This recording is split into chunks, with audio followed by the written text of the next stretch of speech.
to another fine, lugubrious, lascivious edition of Tokyo Game Chat, where we chat about games in Tokyo. Well done, dude. I was searching for some adjectives. It's okay.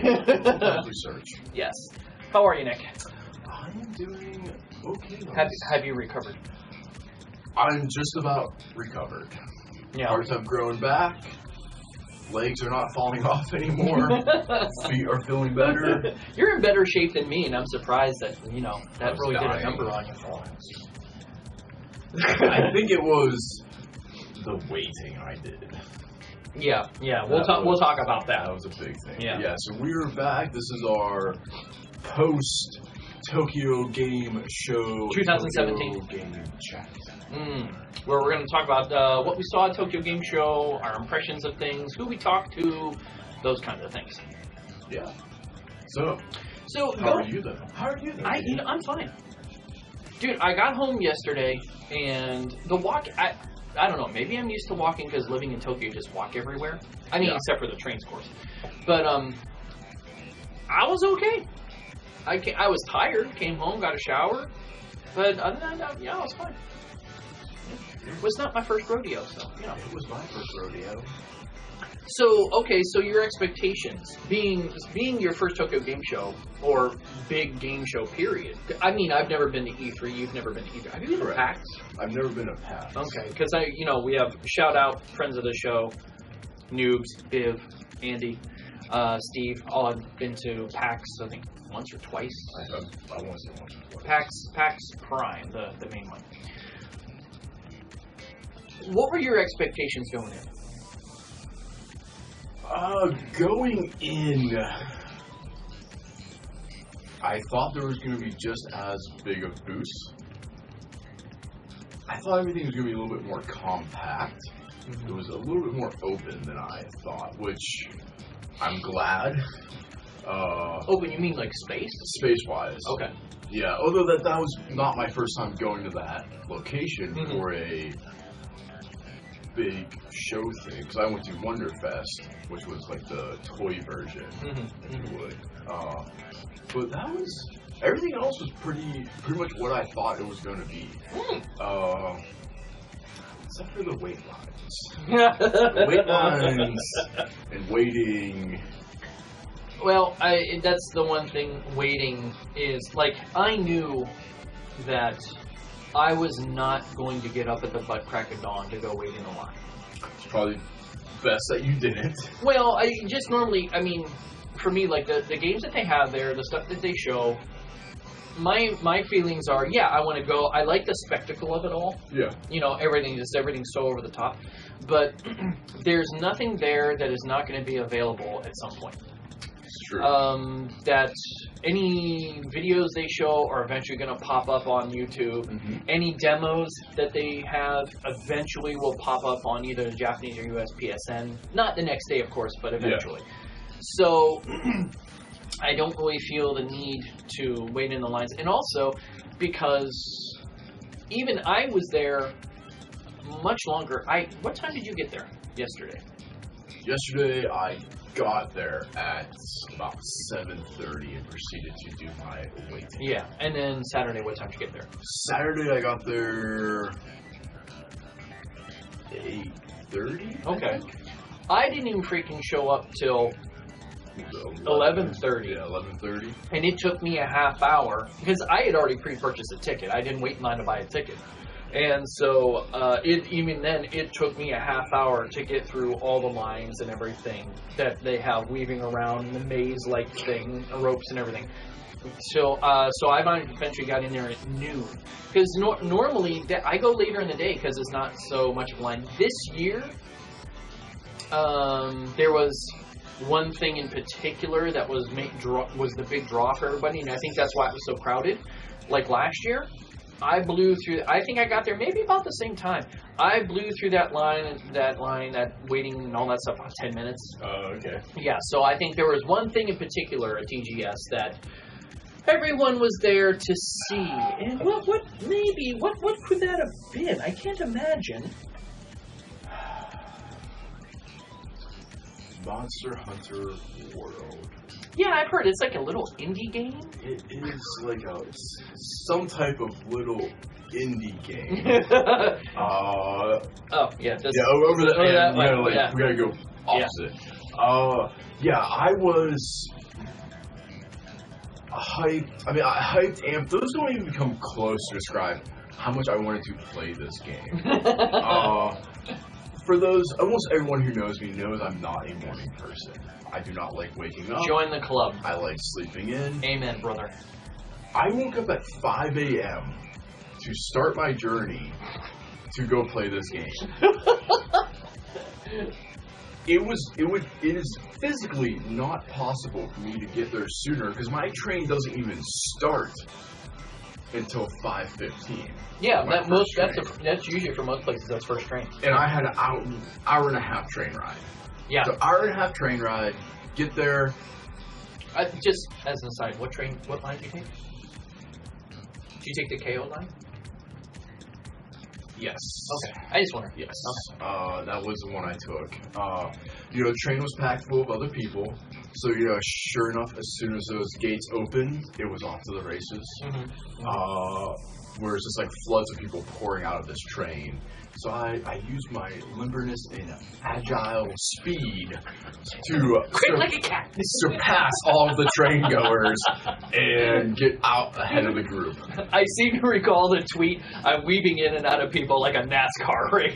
That's exactly how it was. That's exactly how it felt.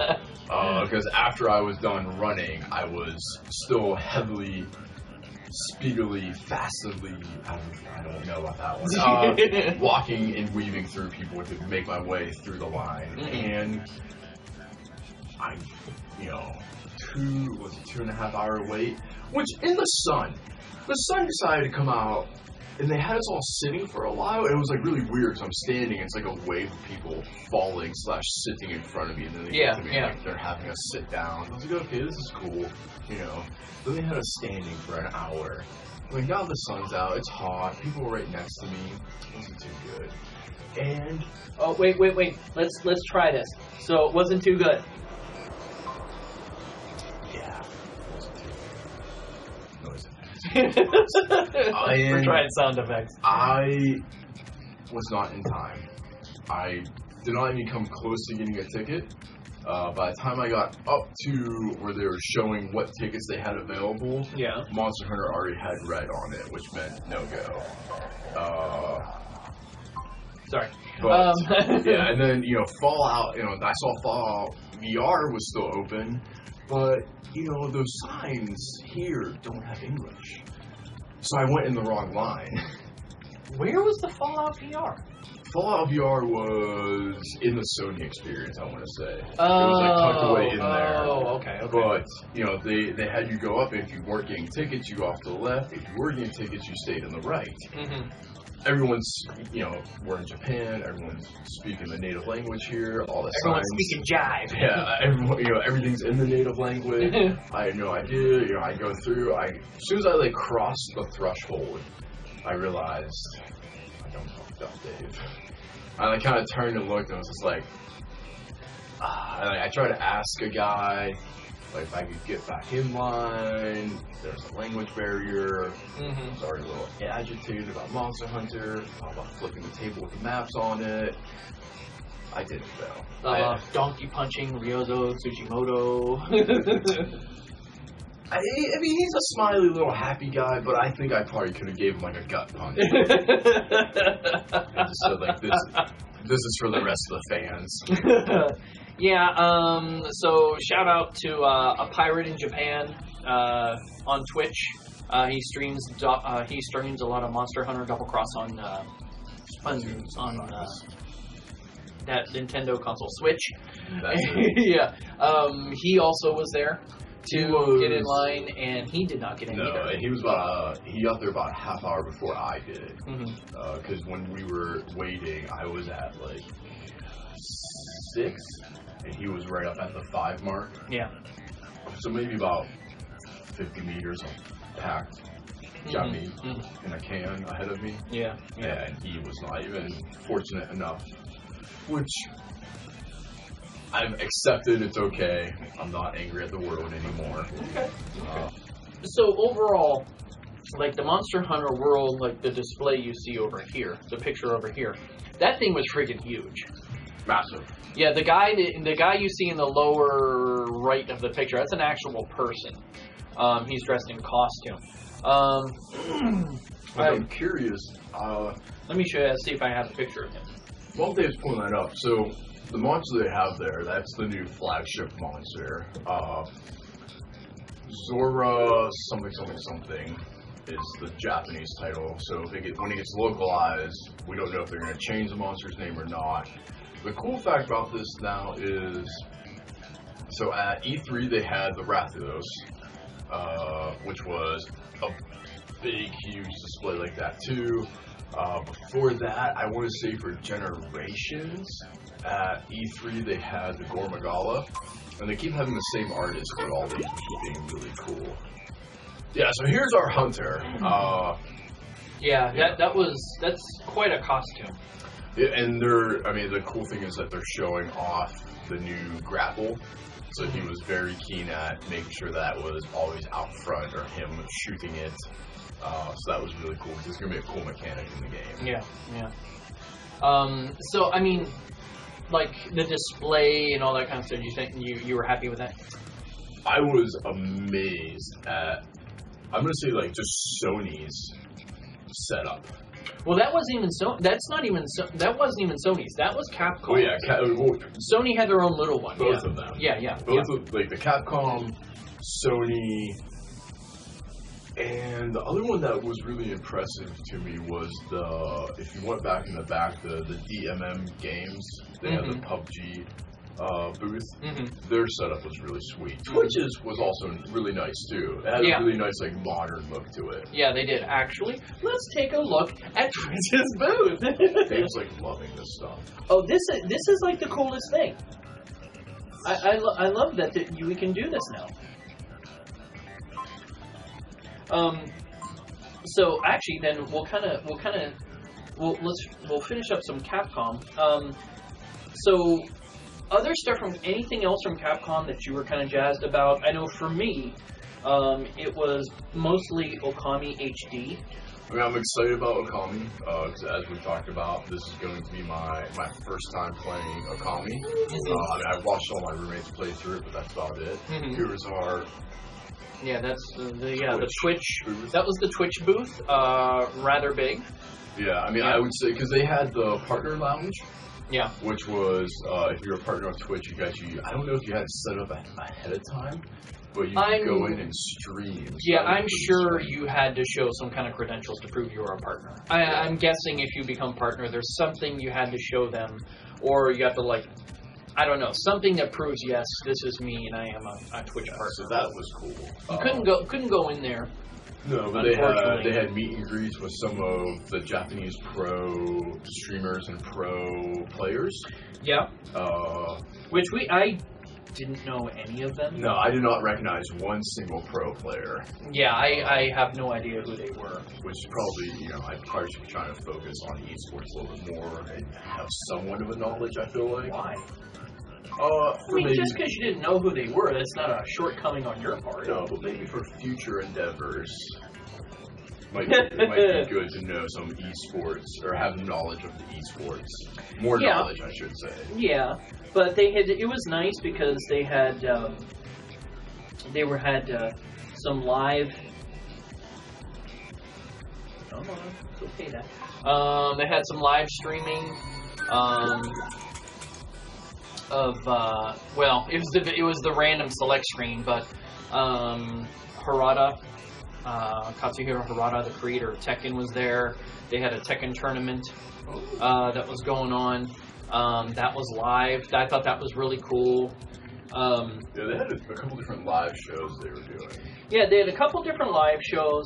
One of them when I first got there, it was just some, I hate to say, horrible, girly Japanese thing. I have no idea what it was, but what just happened? I didn't hit the back screen. Yeah, so there's a good amount of streamers they had showing there. Come on! Dave's having technical Yeah, I was trying to throw up another picture.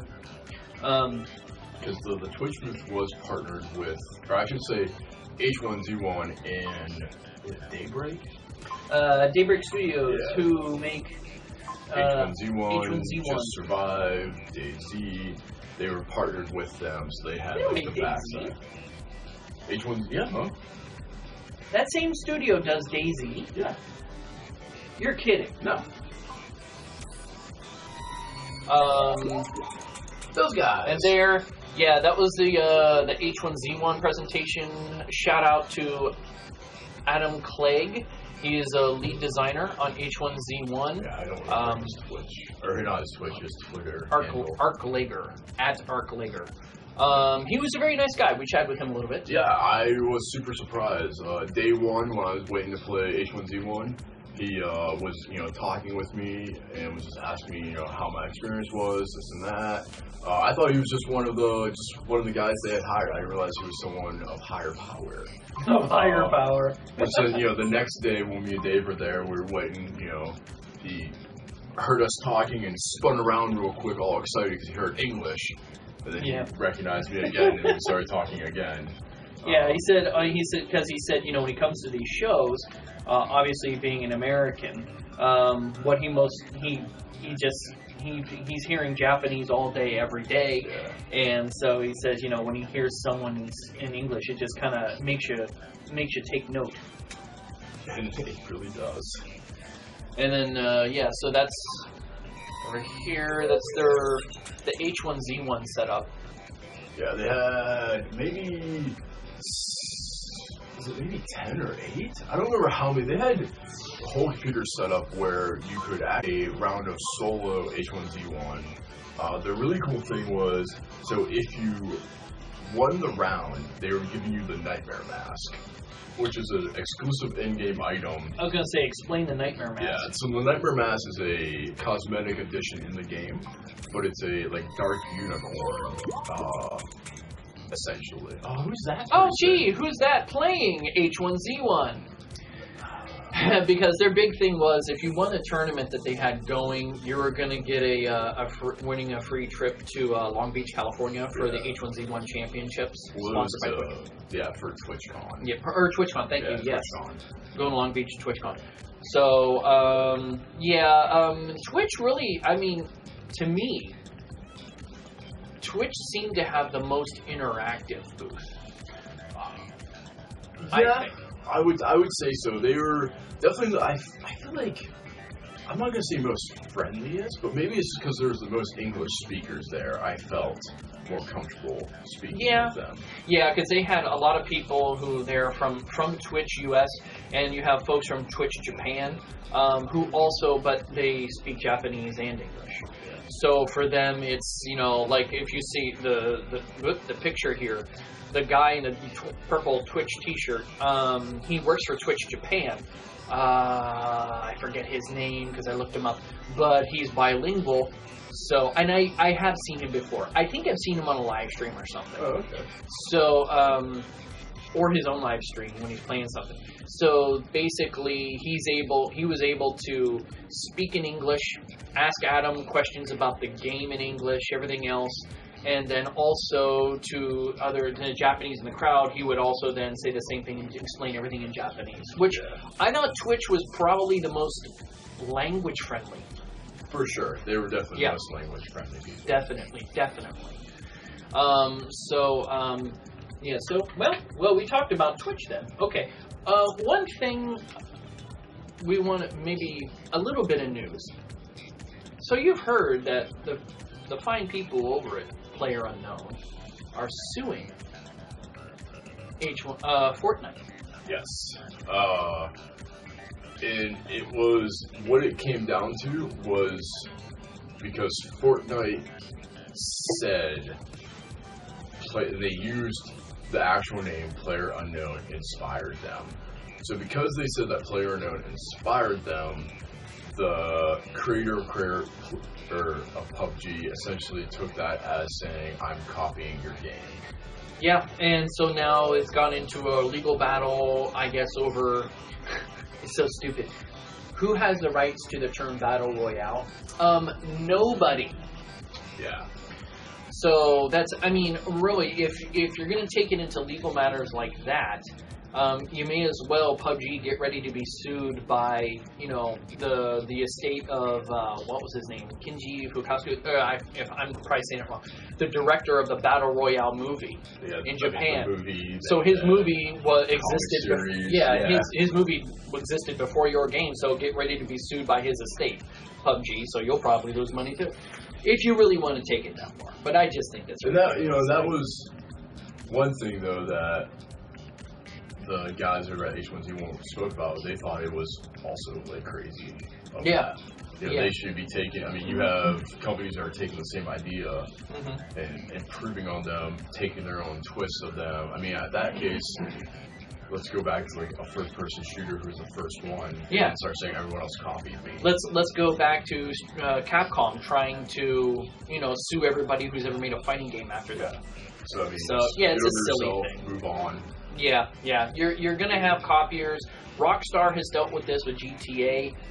They don't care. Basically, Rockstar's answer was, you just make a better game than everyone else. So. Okay. Very good. Very good. My one takeaway. So I did play PUBG there. That was the one thing I wanted to go do, was because they also did the same thing. They had like 10 computers set up. You went up, played. The cool thing was they had 3 screens where 3 of the players that were playing, you could watch them play. So you had crowd participation then at that point, which was really cool. But you also had network lag. That really blew my mind, was the fact that you're in here... PUBG. Yeah, in PUBG. Yeah. You're here showing this game off, and you're showing it off everything with network lag popping up. H1Z1, no issues with network lag. Wow. When I played it. So that was 2 big things that really was surprising for me. Yeah, and that's what you were telling me, something that apparently the network lag is something inherent to PUBG. Yeah, it's a big thing. I mean, it's a big thing that people deal with and notice, where I hadn't really heard about that with H1Z1. I wouldn't know. I did, can you run it for H1Z1 and PUBG? And no. The day's coming where Dave's got to upgrade his computer. So maybe if you're A6 processor vision, Toshiba, Windows 7, the satellite series. Do you hear how he's insulting me? Do you know how much I've gleaned out of that laptop? You got every penny's worth, I'm sure, Dave. You're damn straight I do. So, let's see. What I have next here, Square Enix. Dave's favorite. How many booths does Square Enix have? No joke, dude. I think the one hall, they occupied like 1/3 of the entire hall. They had a whole giant booth just for Square Enix Mobile, another giant booth just for Final Fantasy 15, then another smaller booth for Final Fantasy 14, then a booth in the back for the Secret of Mana remake. What was Dragon Quest mixed in with? That was just in the Square Enix one, because it was under the Mobile. Yeah, in the regular thing. Yeah, and also, I know I'm going to say it wrong, Itadaki Street, which, if you're not sure what that is, they released one, I was surprised they released one on the Wii. Yeah, it was one of the last, Wii or Wii U? Now I can't remember. It was one of the last Wii titles released. It's basically a virtual board game, but it basically brings in all of the different characters from all these different games that Square has published. That was Wii U. I want to say it is. I thought about getting it, Yeah. They usually make one with Mario. This year they're making one with like all Square Enix stuff. Squeenix. Final Fantasy, Dragon Quest, and everything. I hope that comes west, and it's going to be on Switch. That'd be sweet. Yeah, I hope it comes west. The one thing that Square Enix, they have a teaser trailer for, Left Alive. Yeah. But nothing Nothing there. No stage for it. Yeah, unless we missed it. I mean, it didn't catch my eye.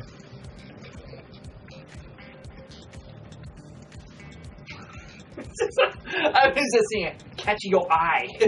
Put in my pocket. Nothing really caught my eye. Yeah, Square Enix, I hate to say this, but Square Enix is one of those ones where I feel like they're my biggest disappointment. You know what? They're a shadow of what they used to be. And I'm a little shocked about this too, thinking about Square Enix. Square Enix major title they've been talking about, they had nothing there for it, aka Kingdom Hearts. I saw nothing for Kingdom Hearts there. Yeah. Yeah, that amazed me. Some little... Why is it so little? That's what she said.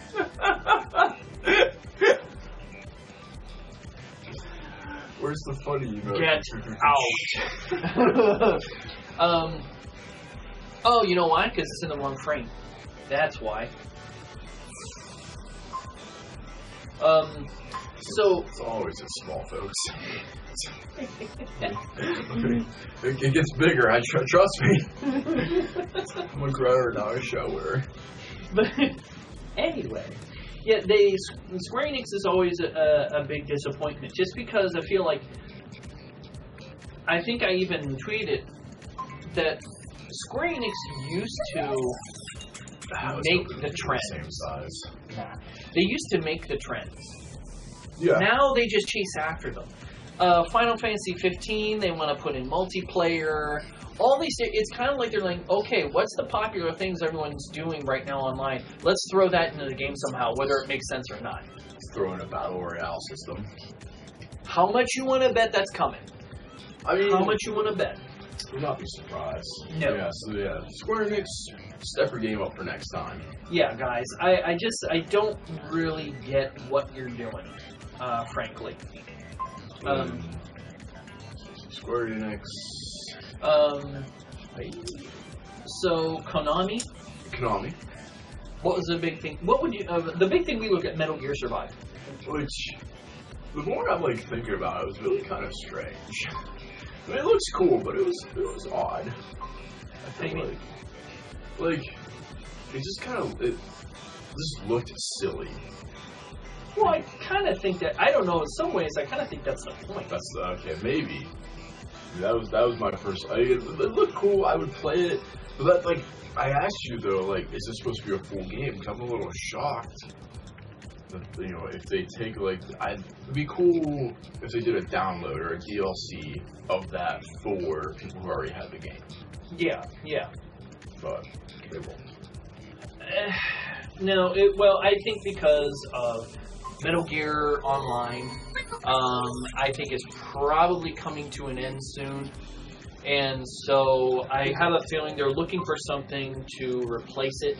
And so Metal Gear Survive I think Metal Gear Survive is supposed to be that. When I think about Metal Gear, I don't think about multiplayer. I think about solar play. We play by the sun. I think about solar play that's a sneaky game that I can have fun with. And, sit down and play by myself. Sure. And I think that's for a lot of people that's true. And that's why I'm not, people who have complained about it, the one thing that I kind of like about Japanese games, or the developers and whatnot, is that they don't treat their characters like sacred cows, if you know what I mean. They're not afraid to take their characters and to put them into weird situations. Even though, the game might be some, really serious game, they're just like, hey, you know what? We like putting them in crazy outfits or putting them in scenarios that we know are not realistic. But it doesn't matter because it's at the end of the day, it's a game. It's not supposed to be something really, really, really serious. True facts. Which leads me to, which is exactly what they do with the Ryuga Gotoku series, where they made Yakuza Dead Souls, It was a third-person shooters where zombies invade the city that you run around in the normal games. It was not supposed to be serious. It's tongue. My microphone's been off this whole time.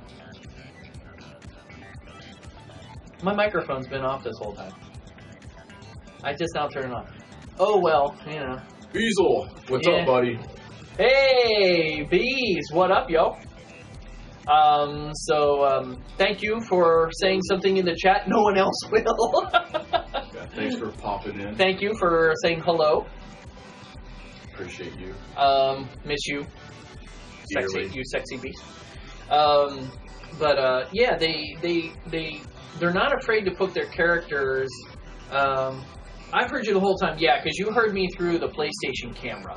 What you don't see, though, is the camera that's, like, right down here that we're filming. Yeah, that the microphones actually hooked up that these actually go to. Yeah.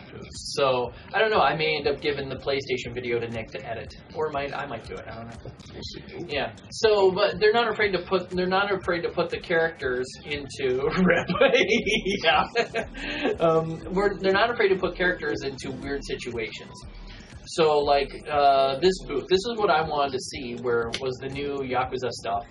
Hokuto na Gotoku and Ryu ga Gotoku 2, Kiwami. Kiwami basically translates to ultimate. Oh, okay. They did it with the first one. It's basically the first release of Yakuza in the States, PlayStation 2, actually had stuff cut out of it. Oh. Things that Sega felt would not go over in the West. Or a lot of things. So basically what they're doing is with the Kiwami ones is they are putting that, my understanding is they're putting that stuff back in. That makes me feel good, because that is something that I am looking forward to acquiring once I get back to the States to stream. Yeah. And so then Kiwami 2, also they're putting stuff back in. And then, of course, the Hokuto na Gotoku with Fist of the North Star. Again, it's taking that character, which you see here, Kenshiro, who's the hero of Fist of the North Star. They're putting him in a situation where he, like, becomes a bartender and stuff, which never happened in any of the comics or anything. But it's silly. It's supposed to be. It was, like, really interesting looking, too, like, when they showed it in the trailer. Yeah, I liked it. And, of course, they have this thing. Now, Nick asked me, too. Like, you see... Yeah, it was gone. That's okay. You see the picture over here. Not Nick, but the picture over there. The big thing has always been with the Yakuza series, Nagoshi, who makes the series, because your character goes to, like, hostess clubs and stuff, and hostess clubs usually have, like, hot chicks in them. So, yeah, that's his thing. And they actually do put out a casting call for adult film stars in Japan. And they do tryouts and everything, and eventually, yeah, they pick a certain handful of girls to be in the games. They become immortalized digitally. So yeah, so if you look at that picture, that's part of the draw. And she had lovely eyes. She did have nice eyes, and yeah, they had them all over the stage. But you know, that's part of the game. People who complain. I know there's a certain someone on another podcast, I'm not going to say who complains about, well, Japan makes porn games. I love them. All of them. I understand why someone's like, you know, oh, well, they're objectifying women. I get that. That's just the Western up here, I feel like. Yeah, Western gaming is different, guys, that's all. And frankly, the beginning of the video game stuff, if you go back in the late 70s, early 80s, if you go like Akihabara and stuff, guess what some of the first games that they made on PC were? The Dirty No-No games. Exactly. As I like to call them. Some chick in some tight-fitting dress as you play poker, and it's like strip poker or something. God, I don't know what it is. It's not my thing, but there are plenty of people. It's my thing. This is my bag. But there's plenty of people. Anytime there's a new technology, first thing, someone's got to make porn with it. I mean, look at VR. They're doing it with VR. Why do you think VHS won over Beta? Because the porn industry adopted VHS. So I'm not saying it's my thing. I'm just saying they carry a lot of clout, and for some, knows a lot about yes, this. a lot of the first printed material, picture books were basically girly books. Dirty no-no books. Exactly. So sorry guys, but you can complain about it all you want. People are still going to make it. So that takes us to our next topic after the dirty no-no. Yeah. Bandai, Namco Bandai. Anything? Not really. Code Vein? I mean, that was about it. Code Vein looked cool, but they really didn't have any, showstoppers for me. I mean, Code Vein was probably the best thing that they had there. And I don't really know. I think it's, very Monster Hunter-ish. I want to say it's more like a Bloodborne. Really? Yeah, like Bloodborne or like I don't want to say Dark Souls. From what I heard, though, that's what people were comparing it to.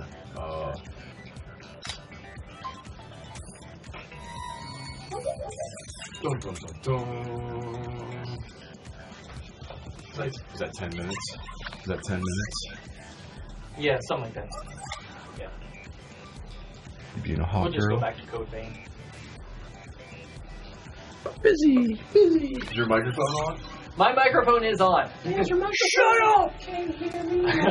So yeah, up here, that's, Code Vein. If you ever played, Soul Sacrifice on Vita, if you ever played Tokiden on Vita or PS4 or PS3, they're all kind of Monster Hunter-ish games, but you're saying this one is supposed to be more difficult? I wouldn't say it was more difficult, but it was more of like a cross of melee and shooting. Well, you can do shooting in the other ones too. Yeah, but those, some of those you're in the same combat flow. That's what I'm comparing it to. I don't know what that means. In Monster Hunter, if you're using the bow, Yeah. you can't switch over and use melee. Yeah. Like you're only using. Yeah, that's the other one I was thinking, God Eater. Okay. That's what I was thinking of. God Eater. Yes, more like God Eater. Okay. Which God Eater does have a Monster Hunter feel to it. Oh gosh, yes. Or in the West, they had to call it God's Eater because people get all offended. So, but Bandai, of course, as I said, we were talked earlier at the Twitch booth, they had the Tekken tournament with Harada. So, I mean, I think right now Namco Bandai is basically being propped up by Tekken and Gundam. Which, isn't it weird that they did not have any giant display for Gundam Versus? Yeah. Because that's coming west as well. Soon. Yeah, and I did the beta for that. Did you play the beta? Yeah. I didn't like it. Why didn't you like it?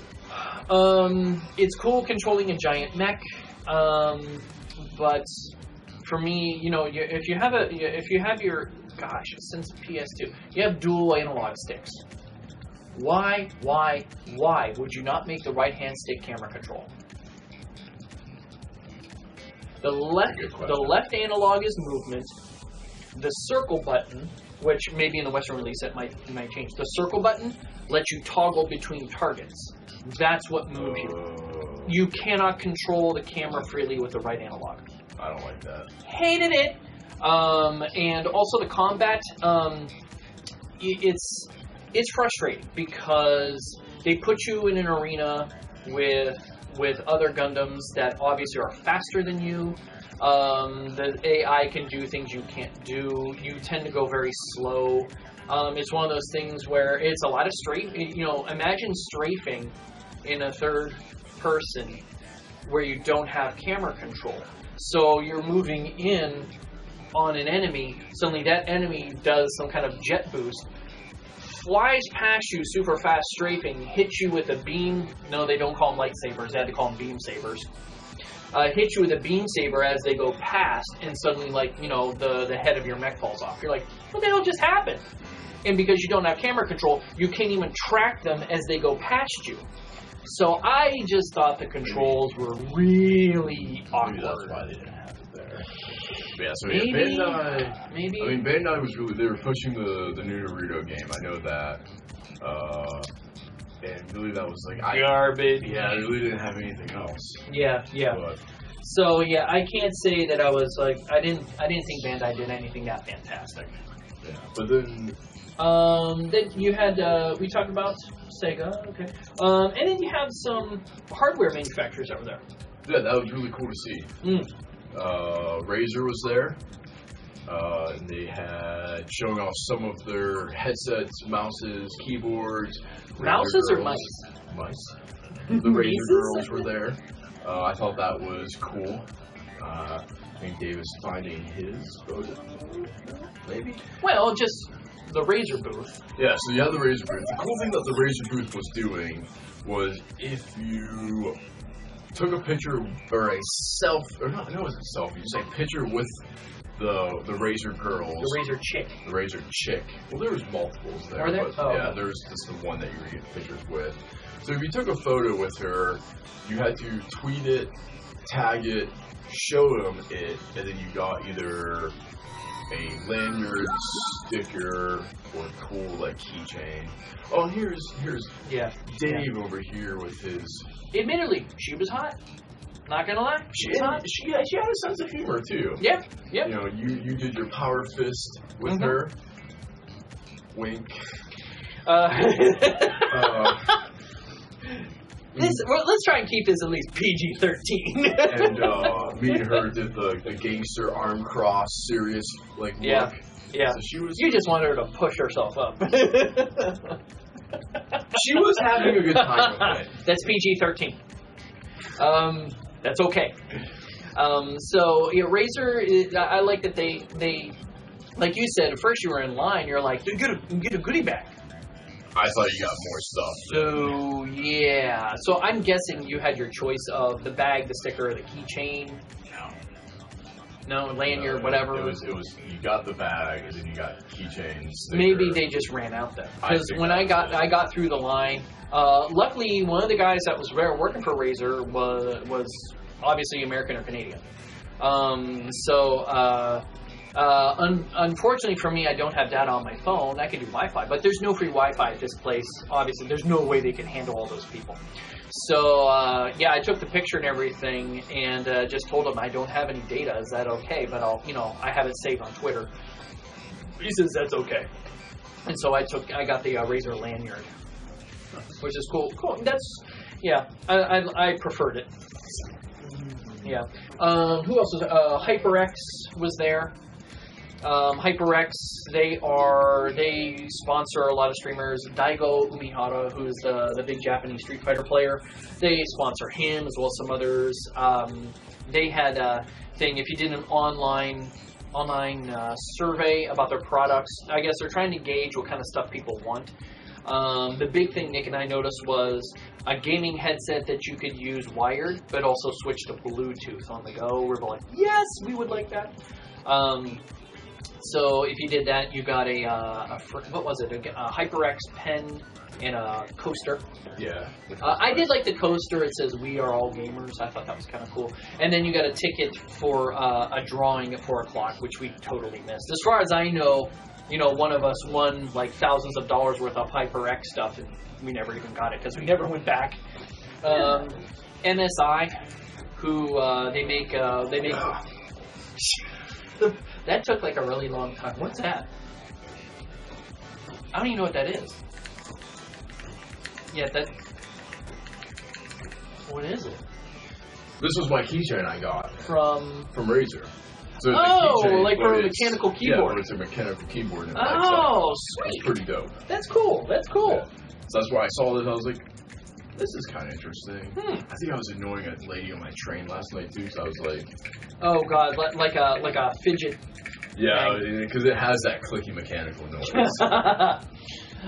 But yeah, MSI, they make graphics cards, GPUs and stuff. They were there. They make whole computers now too. Oh wow! And then who is it that with the gaming chairs? I forget the company.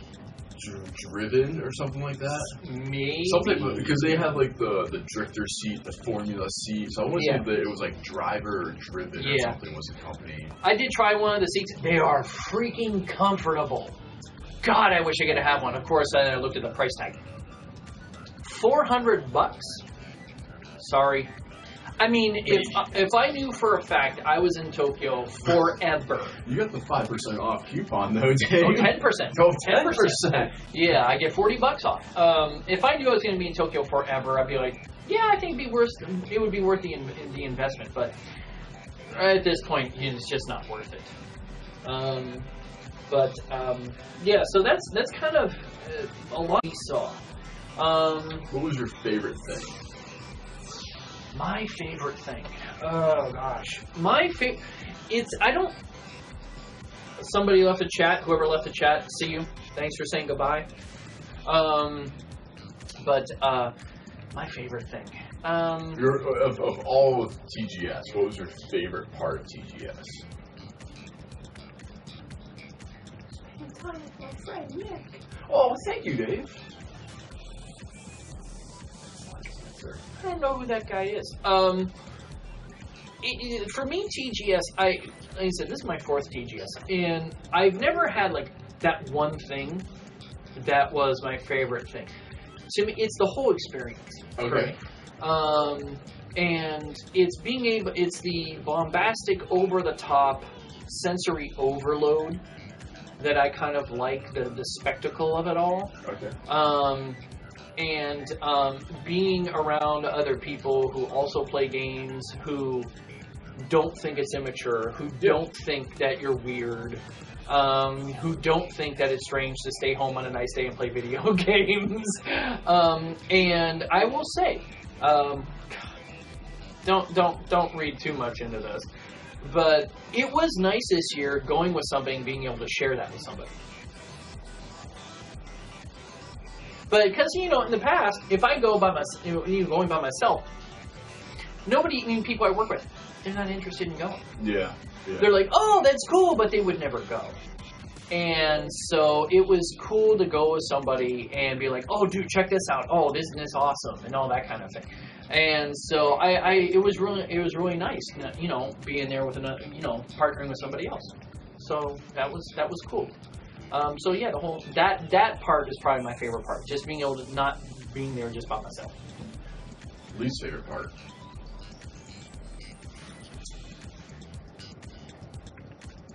The surprising lack of playable stuff. Okay. Now PlayStation's what you call it, the PlayStation Experience? Yeah. That's the name of their con. I don't know if you can call it that.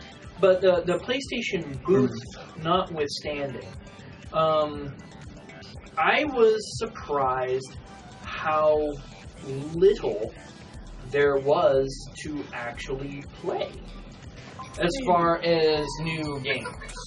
There's a PlayStation booth.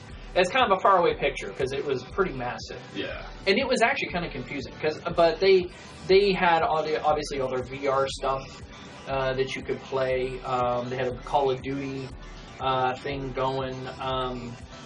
Detroit. Detroit was, I thought that was ingenious.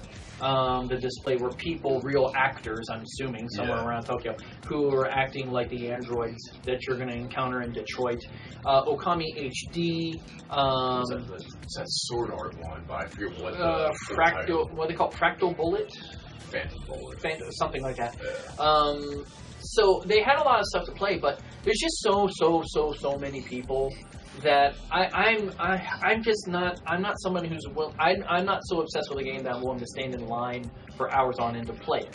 No offense, I know some people are, and that's fine with me. I'm just not one of those people. Yeah. But yeah, the surprising lack of playable stuff. I would say the most playable stuff I think I came across was in the indie section. Everything was playable. There was many different things. They were inviting you in. They were talking to you. So I thought the indie section was really cool. The indie section was good. We talked to a nice young lady from using from I forget what studio it is. Sorry, but they make Tokyo Dark. It is out on Steam now. I think I'm going to get it. It's their attempt at a visual novel. It's set in Tokyo. And it is at some point coming to console or Vita, I think. I think that's their plan, at least, or maybe Switch. But it's out on Steam. She was a very nice. And if you see in the middle here, Nick played a virtual baby simulator. I did play a virtual baby simulator. That was my favorite part of TGS, was playing this baby simulator. I have a video of it, but unfortunately, I can't. It won't let me show the video on here. But no joke, when Nick picked it up, it looked like you were attempting to breastfeed it. That was the funny part. You sit down, and before, like, when you sit down, there's actually a crib with a baby with a Vive controller, like, in the skull. Yeah. It looks like somebody like got mad at the baby and crammed it into the back of the skull. So it's of the like baby. shoved into it. There's a Vive controller sitting next to it, and you put on your Vive, and it's asking you, like, do you have kids? Have you taken care of kids? Do you want kids? And then it starts into it where you look down, and there's the baby, which had my face because they had me look at a camera, and they took a picture of me, which then they hyperposed onto the baby's face, which was slightly scary to see a baby version of me. Then you have to pick up the baby, and it's like, oh, comfort the baby, like hug it, which is then when I was breastfeeding it, according to Dave. And then at one point, you did shake it a little bit. I don't know. What and then you grabbed the head, and you were like messing with the head. I'm like, your kid is dead. Yeah. Then the baby gets angry. Then you have to pick up the other Vive controller and feed the baby, which actually was tilt sensitive. That's at one point I was like, okay, here we go. I thought you were attempting to choke the baby or stab it. I don't know. I mean, this does not bode well for your future children. It was an interesting simulator, but hey, my baby didn't die, and he was happy at the end. And then they gave me that printout, which was like, here's a picture of your baby. Yeah. I was like, oh, this is creepy. But yeah, no, I would say joking aside, besides the baby simulator, probably my favorite part also was just being at a gaming convention, interacting with other people who came there for the same reason. If I were to play Monster Hunter, that probably would have been my favorite thing. But seeing it run, getting a selfie with Rosa, I always say his name wrong. Ryozo. Getting a selfie with him again, because he was super excited to see me in my World shirt on the first day. That was probably interacting, talking to other devs and other people. That was probably the best. Let's see, the worst part though. I really don't have. Probably lacking of playable games. Yeah, I'm not saying I'm like, oh, it's a terrible show. No, it was a good show. I just there was just just a lot of trailers, a lot of stuff you couldn't play, a lot of stage shows, but a lot of stuff you couldn't play. Yeah, I mean, I probably also would have. And no free demos. What the hell? Yeah, I would have liked to have more, freebies. In the past. I remember people talking in the past. I mean, the freebies were really sweet, and I think what you're seeing is just the crunch. Companies having to save money. They can't with the internet now. They can control their message. They put out information quicker and easier to people. I mean, because usually those freebies, the idea was, well, here's this thing. We know you're going to use it, and it's like free advertising for us. Well, here's this baseball cap you're going to wear around town. Yeah. It was our Twitch bag here was a freebie that you could get. Yeah. Bags are always a big thing. So there's the Twitch, the Razor. I may make a separate video for stuff that we got. Yeah, I mean, there's so much. Thankfully, my shirt was a freebie from a gumball machine. We'll use the American term. Nothing got you. Yeah. The Japanese term. So it was. I think they got to cut back on costs. They can't make all this free stuff. Was cool. H1Z1 was giving you a free thing, but it was a digital thing. Sure, so that was cool. Yeah, in this day and age, I think a lot of stuff is digital now. Yeah. I don't mind. I don't mind, but it is I like physical stuff. And then the last thing, this gentleman. Find him on Twitter. His handle is TJ Ken, Ken. This dude, I'm gonna tell you something. After we left the show, and we're going back towards Kaihin Makuhari Station. That's kind of the main station that feeds to where we went. This guy was there last year as well. I remember him. He sat out there, crappy little amp, some pre-recorded stuff, playing guitar live, just solo stuff. Damn. Was it J-pop? No. I don't know what anyone who's watching, all two of you, Bezo, you might actually know if you're still watching. If you are familiar with a band called Nevermore, their guitarist Jeff Loomis, he kind of plays like him. Very sort of neoclassical metal, basically. And follow him on Twitter. You could buy his CD if you want to. I think it was like 1,000 yen. No, it was 15. 15? Okay, 1,500 yen, $15. He could sell you the CD. Yeah, he was really good. I enjoyed listening to him. Now, see him next month. He's playing a gig, and it's like 2,000 get in, and that includes the beer. It's in Tokyo. FYI. Like what day? I don't know. We'll find out. Yeah, if he's playing somewhere in Tokyo, yeah, I'll go see him. So yeah, give him a follow on Twitter at TJ Ken. Yes, his Twitters are in Japanese, but just all you gotta all you gotta do is tap on the entry, and it'll give you a translate from Japanese. It's a Bing Translate, but usually it's okay. You get the gist, really. But he was a very nice guy too. So yeah, follow, give him a follow on Twitter, because I think he deserves it. Who else did we meet shortly after? Oh, and finally in person, a pirate in Japan.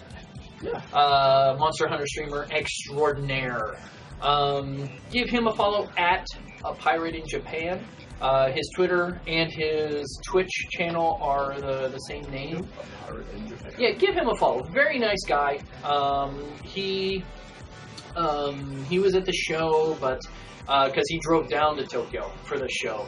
But then, of course, he was there with his wife, but they had other things to do after the show, so they couldn't chat for a long time. It was still nice to see other content makers and streamers. Yeah, it really was. I kind of have a feeling the content creators and the streamers and the developers are starting. It's in its infancy, but they're starting to have a little bit of a symbiotic relationship. I think so. Which is kind of cool. Just because then you have developers will get more feedback from the people who play their stuff. And they're getting feedback from their watchers and viewers. Yeah. So yeah. But overall, I thought it was good. I liked it. # games are great. Yay!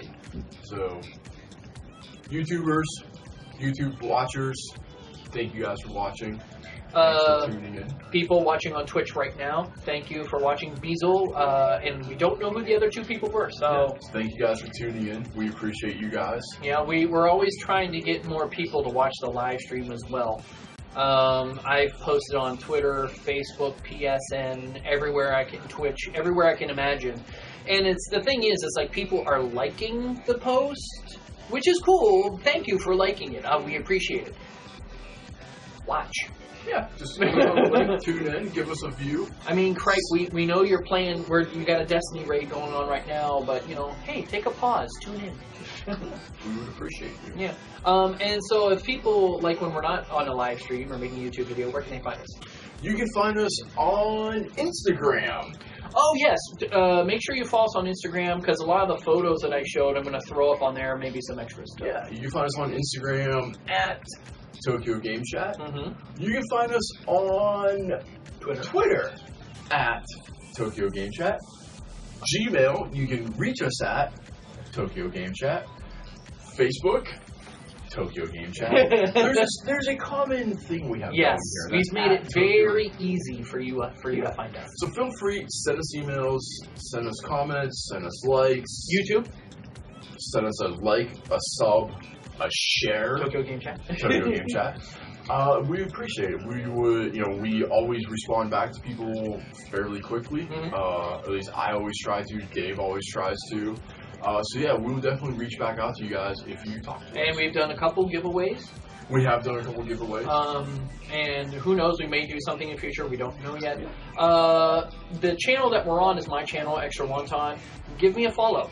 Yeah, give me a If you follow like what on you see, Twitch. give me a follow. That way you can always get notified when we go live or when I go live. If I'm playing like Everybody's Golf, Yeah. Skyrim, Yakuza, yeah, that kind of stuff.